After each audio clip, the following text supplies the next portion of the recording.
വല്ലാത്തൊരു സ്റ്റേജിലൂടെയാണ് കേരളത്തിൻ്റെ അവസ്ഥ ഇപ്പം പൊയ്ക്കൊണ്ടിരിക്കുന്നത്. കൊലപാതകങ്ങൾ.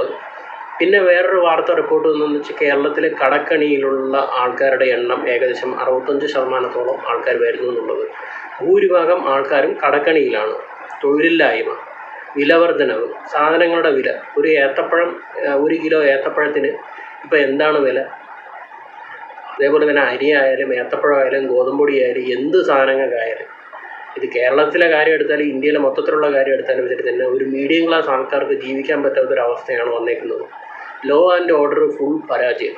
അതുപോലെ തന്നെയാണ് ഡെയിലി കാണുന്ന അക്രമങ്ങൾ, കത്തിക്കുത്ത്, കൊലപാതകം, ബലാത്സംഗം, ഇങ്ങനെയുള്ള വാർത്തകളും പെരുകി വരുന്നത്. റോഡിലിറങ്ങിയ ആൾക്കാരുടെ അടുത്തൊന്നും സംസാരിക്കാൻ വയ്യാത്തൊരവസ്ഥ. റോഡിൽ മാന്യമായിട്ട് ഇറങ്ങി നടക്കുന്ന ആൾക്കാരെ വണ്ടി ഇടിച്ചു കൊല്ലുന്നു. വാഹനങ്ങൾ ഓടിക്കുന്നതിനായാലും ഒരു കൺട്രോളും ഇല്ല. ലഹരി ഉപയോഗിച്ചിട്ടൊക്കെയാണ് ആൾക്കാർ വണ്ടി ഓടിക്കുന്നതെന്ന് എന്നാണ് തോന്നുന്നത്.